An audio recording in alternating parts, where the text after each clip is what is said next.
नमस्कार, धर्म ज्ञान में एक बार फिर आप सभी का स्वागत है और मैं हूं आपके साथ कविता रानू। नेपाली पीएम केपी ओली की कुर्सी खतरे में है और जिसके चलते चीन की शह पर उसने भारत विरोधी रुख इख्तियार किया हुआ है। लेकिन हद तो तब हो गई जब उन्होंने भगवान श्री राम को नेपाली और भारत में मौजूद श्री राम जन्मभूमि अयोध्या को नकली करार दिया। उनके इस विवादित बयान की चौतरफा निंदा हो रही है और ऐसे में सवाल उठता है कि अयोध्या को नकली बताए जाने के पीछे का सच क्या है। केपी ओली के भारत विरोधी बयान दोनों देशों के रिश्तों को किस ओर ले जाएंगे और इस वक्त केपी ओली के ग्रह नक्षत्र आखिरकार क्या कुछ कहते हैं, इसको लेकर वाराणसी से ज्योतिषाचार्य विष्णुकांत मिश्र गीतासु की ज्योतिष गणना क्या कुछ कहती है, आप भी देखिए। देखिए, भारत से वैमनस्यता के कारण ओली जी की कुंडली खराब हो गई है और यह ओली जी के लिए भविष्य में बड़ी महंगी पड़ने जा रही है। ओली जी अपनी उम्र देखें और इतिहास देखें, तब कोई बात करें, साक्ष्य के साथ, प्रमाण के साथ। हम लोग भारतवासी अपने आराध्य देव भगवान श्री राम को उसी अयोध्या में पूजते आए हैं, पूजते थे और पूजते रहेंगे। मुझे लगता है कि राजनीतिक कारणों से ओली जी ऐसा बयान दे रहे हैं, क्योंकि ब्रह्मांड पुराण में और वाल्मीकि रामायण जो वेदों से पहले भी रचना हो चुकी थी, वाल्मीकि रामायण की, उसमें भी और ब्रह्मांड पुराण में भी जो अयोध्या और मथुरा काशी के विषय में जो सटीक जानकारी दी गई है वही सर्वविदित है और वही सर्वमान्य है। और जनकपुरी, जहाँ तक जनकपुरी की बात है, तो जनकपुरी मिथिलांचल का अंग था और मिथिलांचल कभी आर्यावर्त में नेपाल, भूटान, सभी देश, श्रीलंका वगैरह सभी आर्यावर्त के अंग थे। श्री राम का शासन था। अश्वमेघ का घोड़ा जहाँ तक पहुँचा था वहाँ तक राजा का शासन था श्री राम जी का। तो ऐसे में यह निर्धारित करना कि नेपाल में अयोध्या है, इसके लिए काल गणना भी करनी होगी। आज 5300 वर्ष कलयुग का बीत चुका है और 8,64,000 वर्ष द्वापर का और करीब 5-6 लाख वर्ष आपके त्रेता का, कुल मिलाकर के 14 लाख वर्ष की आयु हो जाती है। रामचंद्र जी के जन्म का जो समय काल निकलता है, तो 14 लाख वर्ष पहले अयोध्या कहाँ थी, मथुरा कहाँ थी, काशी कहाँ था, इसका जो हमारे पुराणों में वर्णन है हम उसी को मानते हैं। और उसके अनुसार अयोध्या भी और जनकपुरी दोनों भारत में आर्यावर्त के अंग थे। बाद में नेपाल बना है, इसलिए नेपाल में जनकपुरी को माना गया। और अगर 14 लाख साल की पूरी गणना जब तक नहीं की जाएगी तब तक वास्तविक जन्म स्थान का लगता है पता नहीं चल पाएगा। हालांकि हम तो यही मानते हैं कि अयोध्या में ही हमारी जो सरयू के किनारे अयोध्या बसी है, वहीं पर श्री रामचंद्र जी का जन्म हुआ है। और जो जनकपुरी है मिथिलांचल में, वहीं पर श्री रामचंद्र जी माता सीता से स्वयंवर के लिए गए थे। वहीं गंगा नदी के किनारे जनकपुरी कहा जाता है, जो गंगा 14 लाख वर्ष में भूगर्भीय परिवर्तन के कारण गंगा जी थोड़ा घिसक गई हैं, इधर उधर हो गई हैं। लेकिन जो अयोध्या है वह भी भारत में ही है और जो जनकपुरी है वह भी भारत में ही था, जो आज नेपाल का अंग है।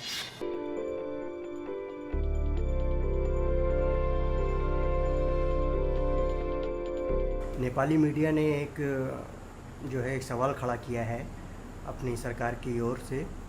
ये बोल रहे हैं कि असली अयोध्या नेपाल है, भारत में नहीं है, और भगवान राम नेपाली हैं और अयोध्या के नहीं हैं राम जी। हमारे वैष्णव संप्रदाय में जो परंपरा है कि राम जी यहाँ अयोध्या में ही जन्मे हैं और जहाँ राम जी है वहाँ सरजू ही हैं।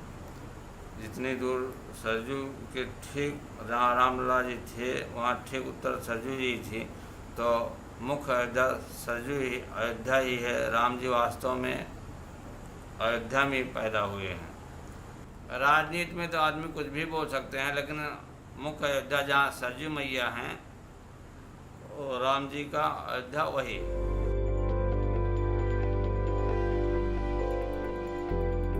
नेपाल के प्रधानमंत्री केपी ओली ने जो बयान दिया है, मैं जगत गुरु परमहंस आचार्य पीठ श्री तपस्वी जी की छावनी अयोध्या से उसकी घोर निंदा करता हूं। और नेपाल हिंदू राष्ट्र था, नेपाल और भारत से रोटी बेटी का संबंध था।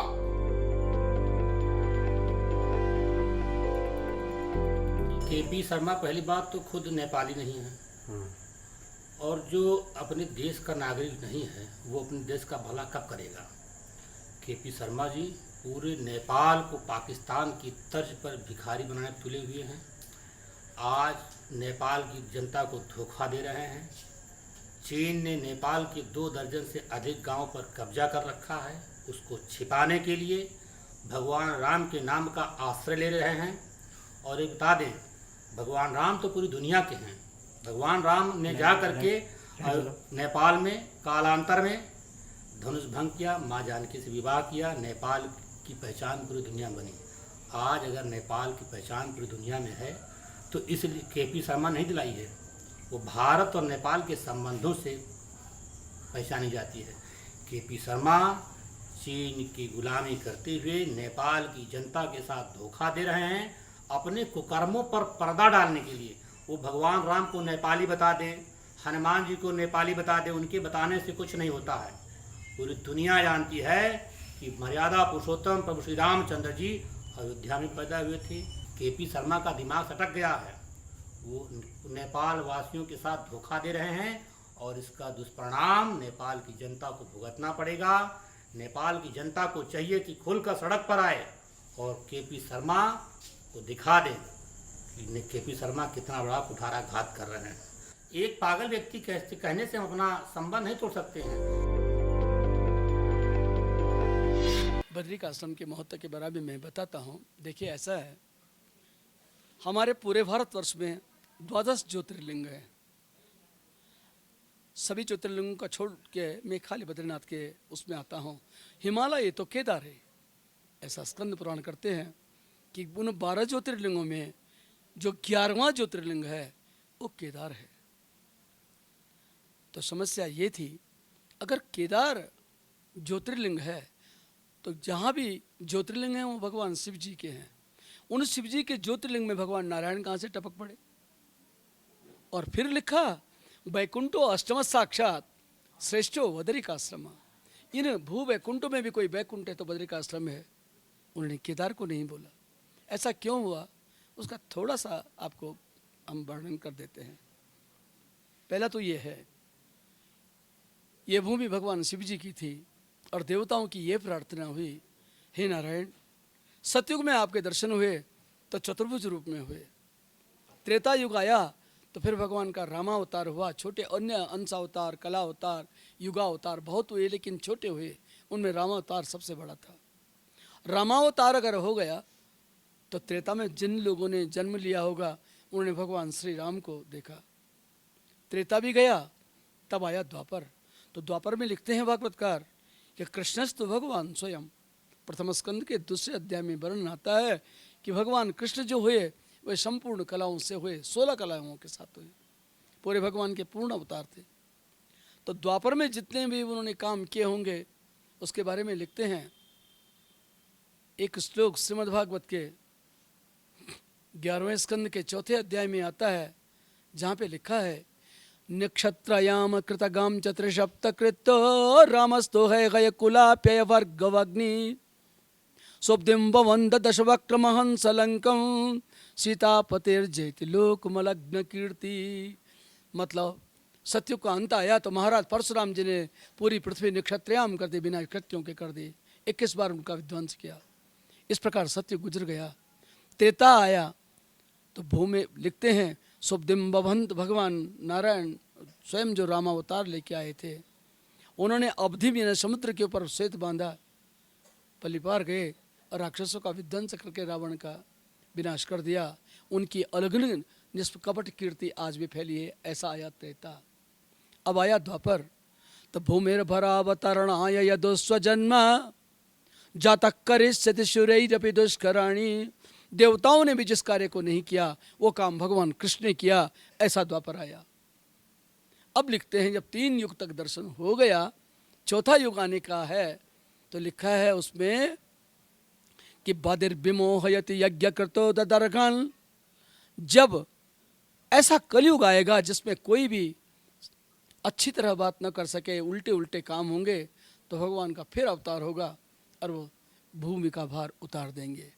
लेकिन जब होगा तब होगा, तो देवताओं का यही प्रश्न था, जब होगा कल के अवतार तब होगा, तब तक तो आधा संसार समाप्त हो जाएगा। तो महाराज ऐसा करो, आपको कैसे बिलीव करेंगे लोग, कैसे विश्वास करेंगे कि भगवान थे भी या ये अवतार सही थे या गलत थे?